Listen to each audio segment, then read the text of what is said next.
This is Success Stories, a program of the Sorrell College of Business.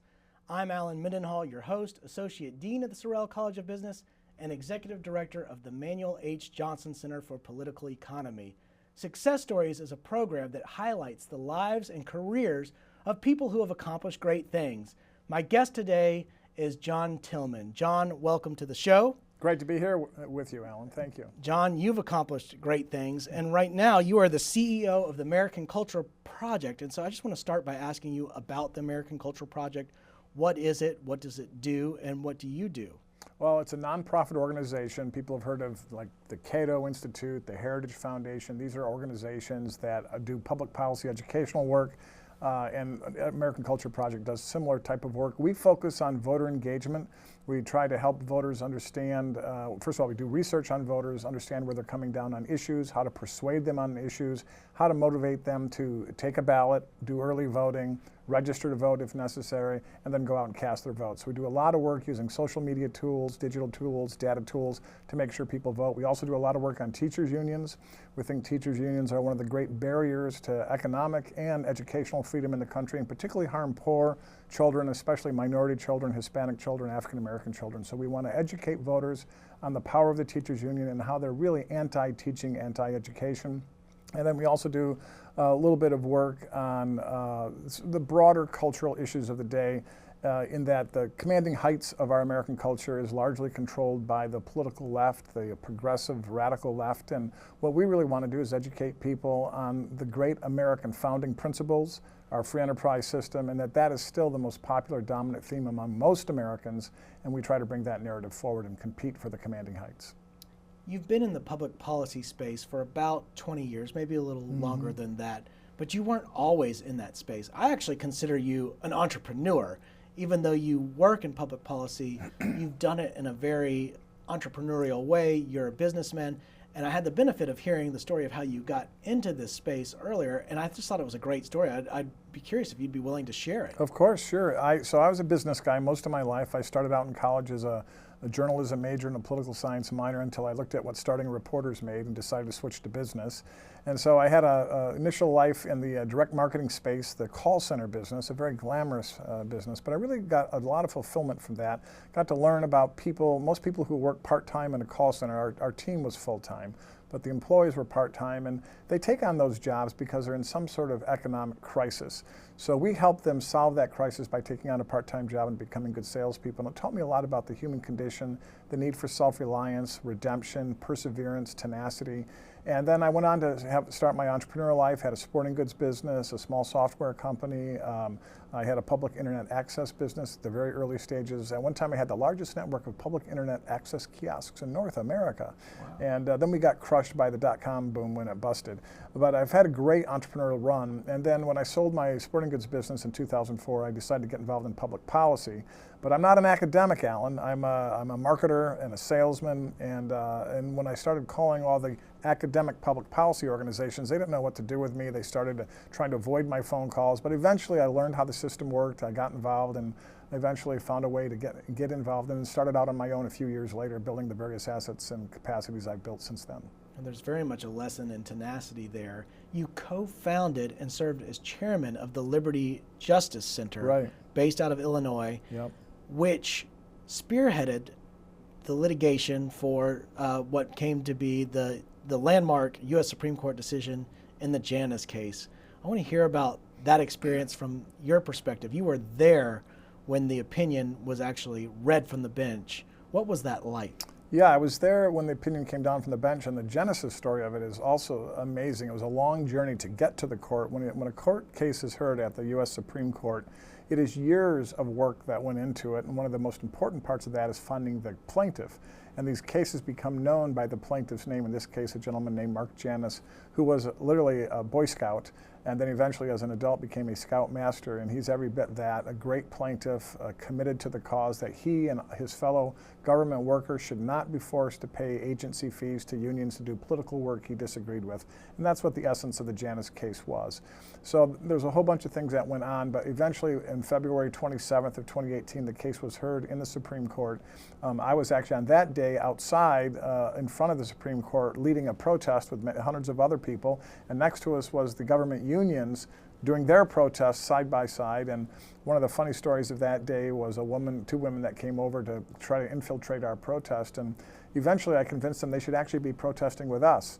They went back to the other side, but they actually believed, workers should be in charge of their relationship with their union, not the union bosses. But months later, in June of 2018, I was sitting next to Mark Janus in the Supreme Court with our governor then, Bruce Rauner, when the case was heard, and Justice Alito read the case. And it was a surreal experience. I got weepy when it happened. Mark and I did a little fist bump, and we all had tears in our eyes when we walked out and down to the press pool. And it was like a Hollywood movie. There's a press pool there, and Nina Totenberg and all the names were sitting there. The Capitol's behind them, and I held a press conference, introduced the various people, and then did 50 interviews later that day, and finished up with a cigar and a bourbon at a well-known cigar bar in Washington, D.C. It was a seminal experience in my life.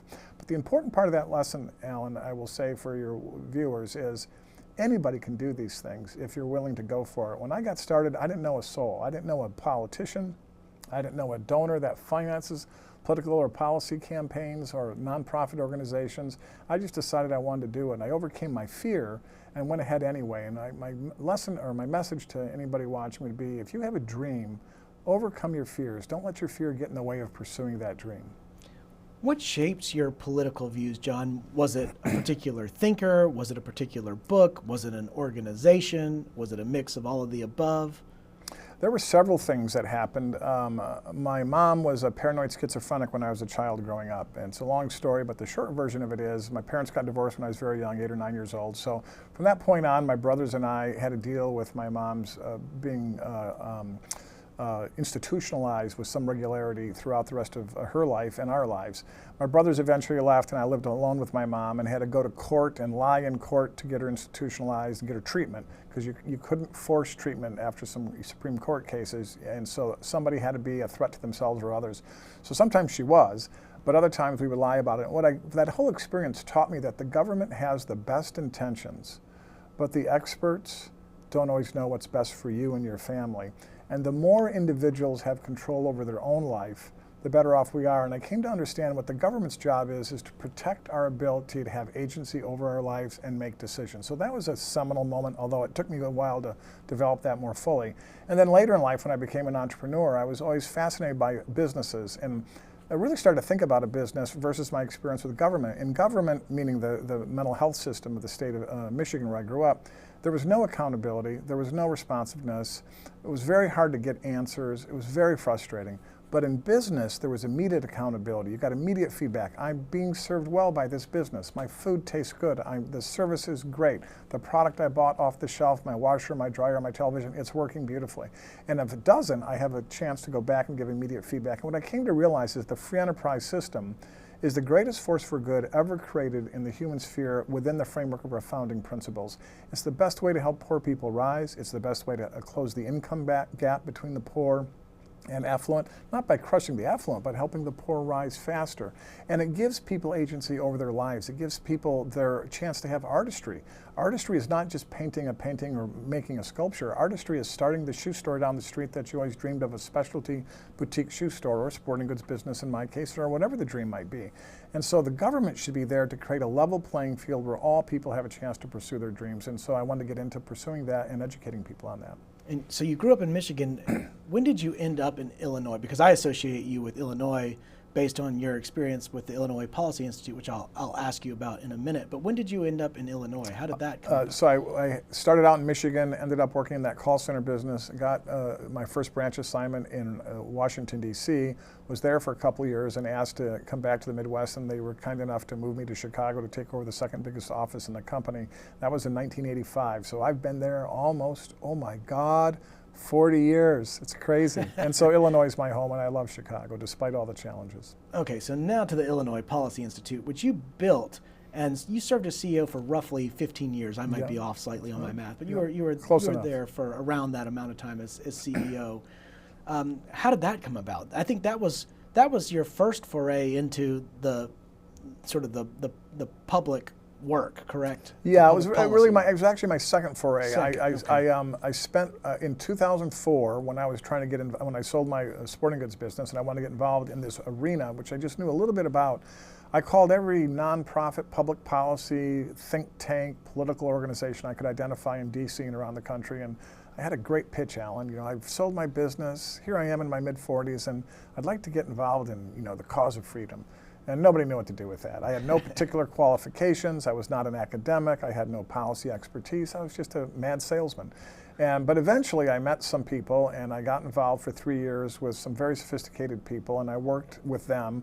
I call those my apprenticeship years. And then after that was done, in April of 2007, I went out on my own and started building a plan to do what I called building a liberty campaign plan, Alan. And so my first goal was to build a state think tank in Illinois and bring what I called this is a crazy term, but a marketing-centric approach to selling public policy and the concepts of liberty. I always was frustrated with our side has, as I have said, the greatest force for good ever created in the human sphere to improve the human condition, and we sell it like it's cancer.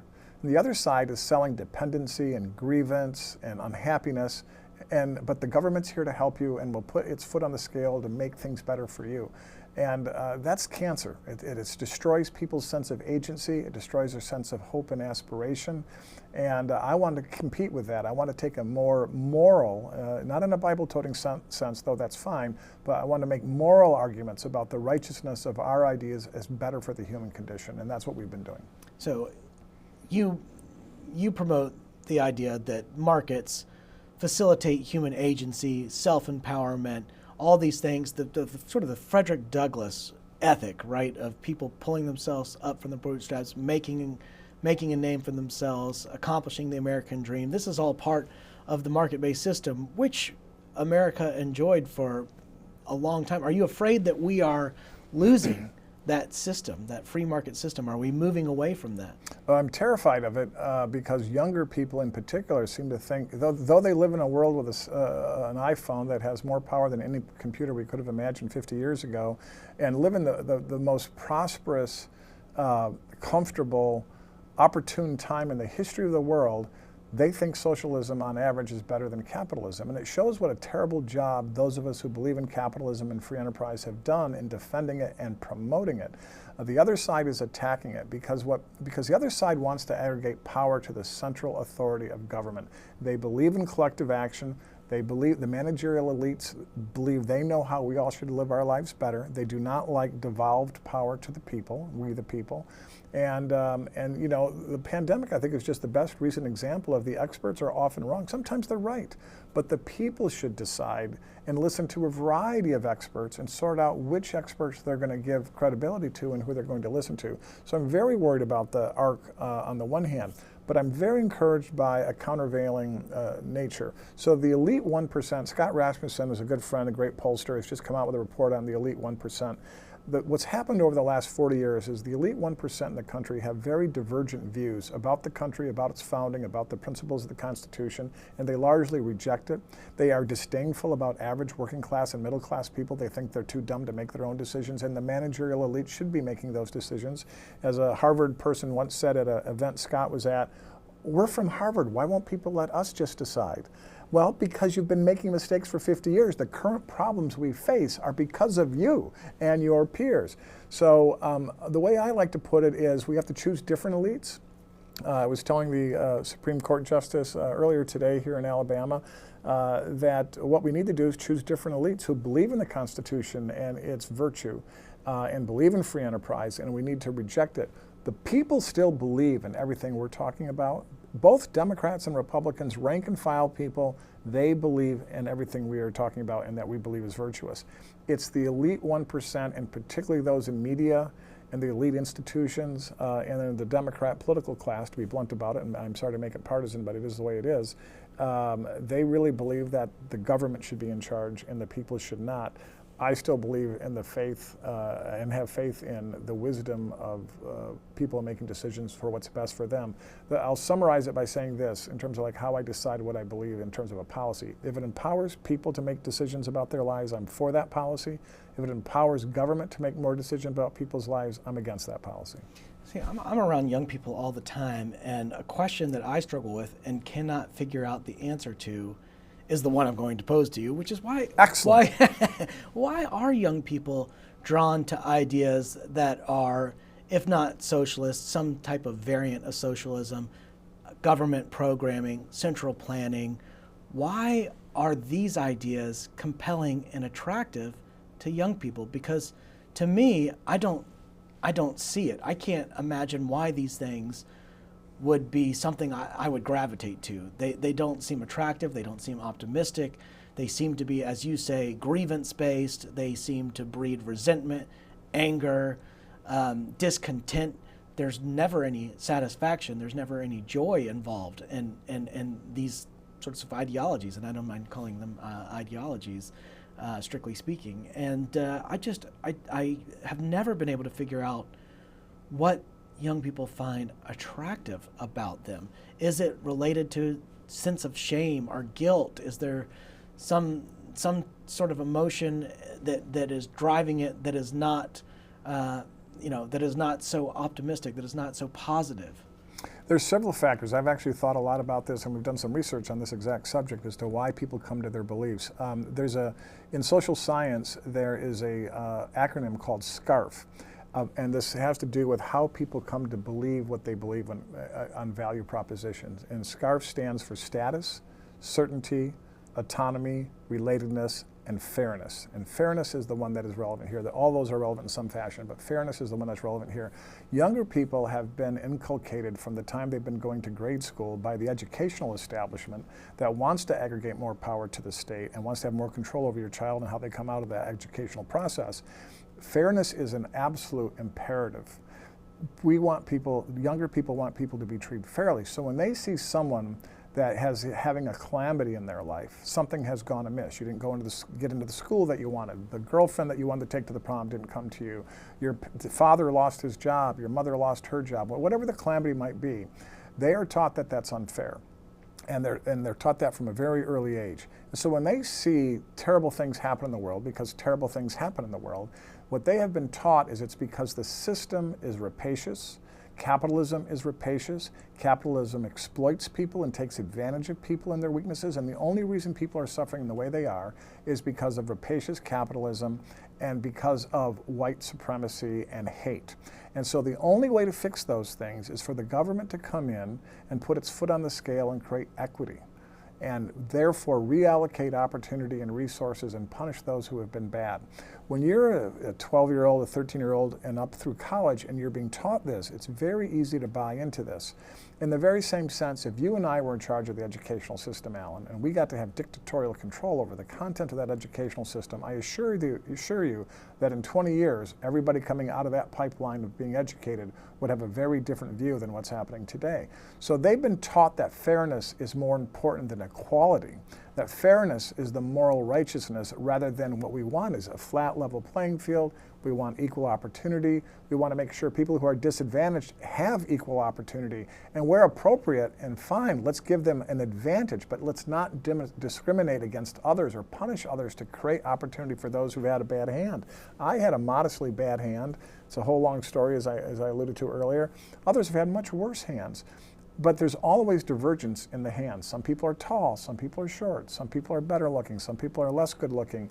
Some people have brilliant IQs, but maybe they're not so handsome or so pretty. Everybody has different, and of course some people have black skin, brown skin, white skin, and everything in between. The point is we want a society that creates the most level playing field possible with abundant opportunities emerging all of the time. And that is what creates the greatest fairness. And we have to get back to making that argument. Yeah, it's interesting to me that equity has supplanted equality as an ideal. Equity is predicated on unequal treatment. Exactly. It's predicated on discrimination. And we've come a long way from, we're what, just a few blocks from Martin Luther King's church. Who would be rejected by, his views would be rejected by today's standards. Do not qualify under equity because, as he said, he had a dream that one day his children would be judged not by the color of their skin, but by the content of their character. Whereas equity teaches that actually people ought to be not just judged by the color of their skin, but promoted, elevated, leveled, whatever, based particularly on the color of their skin because of alleged historical injustices. Some are real historical injustices, but that in essence, the system itself necessarily must discriminate based on immutable characteristics like race, things that people are born with and they cannot help. That to me seems sort of philosophically, fundamentally unfair, and yet we have young people gravitating towards it, and it's remarkable to me. What we have to help young people understand, and really anybody that buys into that thinking, is the moment you have given to the government the right to be the arbiter of what is and isn't fair, outside of the framework of our founding principles and our natural rights, freedom of speech, freedom to associate, freedom of religion, and so forth, a right to property. So the moment you give the government the authority to be determinative of what is equity is the moment you've ceded authoritarianism to the central state. And it might not seem like it immediately, but it happens very quickly. Everywhere it's ever been tried, it happens very, very quickly. What we have to do affirmatively is we have to say, if you believe in fairness and you want to achieve equity without using the coercive power of government, the best way to get there is through a freer society where everybody gets equal opportunity and then you have a robust economic growth so that people have lots of choices in how they want to pursue their vocation or their dream. And we've not done a very good job of that. It's one of the reasons I got involved is I want to try to do a better job, and I think we're getting better, but we're looking to improve. Well, it makes a lot of sense to me. Of course, absolute parity is itself a fiction because it always presupposes some person or group of people with the authority to do the leveling, to do the evening out. So the way I always express this to people is why you can't have the government involved is in this way to try to solve this. Is you take a random 100 people, the nearest 100 people to where we're sitting right now, and we went out to an open field and we said, okay, we're going to have a 100-yard dash contest. We're going to run that. Some people, mostly younger men, are going to perform very well in that test who are fit. And people that are older and are overweight are not going to do very well. But then if we say, okay, now we're going to do some math problems, and we're going to solve some complicated or simple math problems, a different set of people will do well. Now we're going to do language problems and understand how to communicate effectively, a different set of people. And someone's race and color, none of that will really matter to these things. And so that's kind of how life is. We all have different sets of skills and personality traits, and what we want is the most open, robust environment in society where anyone can pursue their dream with a really good shot at success, always recognizing that the dream is actually the journey, not the destination. Well, John, you wear a lot of hats. You are chairman of the Franklin News Foundation, which produces the Center Square. Tell me about both of those initiatives. Franklin News Foundation is a nonprofit news organization. The Associated Press is actually a member, a nonprofit news organization as well. The Associated Press is the #1 newswire service in the country. For those who don't remember what a newswire service, the producer of the news sends out its content, news stories, to publishers like the Chicago Tribune or not the New York Times. They could do the New York Times, but any paper in whatever the local paper here is in Montgomery. And those newspapers decide whether to republish the wire services stories. So the Associated Press does that. Hundreds of stories go around the country to hundreds of newspapers, and they republish. They're the largest publisher of state house news, the 50 state capitals in Washington, D.C. We decided to, with the Franklin News Foundation, take them on, and we launched about 4 years ago with no readers, no audience, no republishers, the Center Square. Today we have about 2.5 million daily readers. We are now nipping at the heels of the Associated Press for the #1 position in State House News. We have over 1 million people that open our daily news email that we send out to about a little over 1 million subscribers every day. And the branding distinction is the Associated Press is a liberal wire service, very government-centric in its point of view, always writing from the government's perspective on the issue of the day. We write from the taxpayer's point of view. So it's not conservative news. It's not right-wing, it's not left-wing, it's right down the middle. But the difference is in the contextualization. Whatever the issue of the day is on a public policy, we talk about it from the point of view that the taxpayer, the citizen, is affected by it versus how the government's affected by it. And we try to do it always on a fact-based way, not a conjecture or opinion-based way. Well, you're also co-founder and chairman of Ironlight. What is Ironlight? Ironlight is a marketing agency, a data-driven digital marketing agency, and we have about 75 clients in the political and public policy space. And its particular skill set is storytelling and persuasion and building what we call owned audience. The scarf idea that I mentioned to you earlier, we use at Iron Light extensively. So we do a lot of data ingestion. So we get people through social media, Facebook, TikTok, Instagram, Twitter. We'll put content in front of them that we think is interesting to a particular audience segment. Could be black men, could be suburban moms, could be white men, could be Hispanic couples. Whatever this demographic might be that we're interested in, we'll put content in front of them and try to get them to react to it and click on learn more or sign me up. And then they give us their first name, last name, zip code, and email address, just like when you sign up for Amazon Prime, same idea, you sign up for our content. Then we start communicating with you, both on social media, through email, eventually through texting when we get your cell phone, on various issues. And we learn what you like, what you don't like, and what moves you, what persuades you to take an action. And over time, we're trying to educate people on public policy and eventually on voting. So Iron Light is a specialist in doing that for clients throughout the political spectrum and does a lot of that work for all the nonprofits that I'm involved with. And Iron Light, I should disclose, is owned by a nonprofit organization. I am not the shareholder of Iron Light. I'm the founder of it, co-founder of it, and chairman, but it's owned by one of my nonprofits. Well, John, I'm impressed by and grateful for your entrepreneurship. It truly is amazing. I'm also appreciative of your time and for coming here from Chicago to appear on this show and to also speak to students at Troy University and also to our Federal Society chapter in Montgomery. So thank you very much for your time. This has been Success Stories. I'm Alan Mendenhall signing off. Until next time. This has been Success Stories with Dr. Alan Mendenhall, a production of Troy University Television. Opinions expressed on this program are not necessarily those of Troy University, its administration, faculty, staff, or students.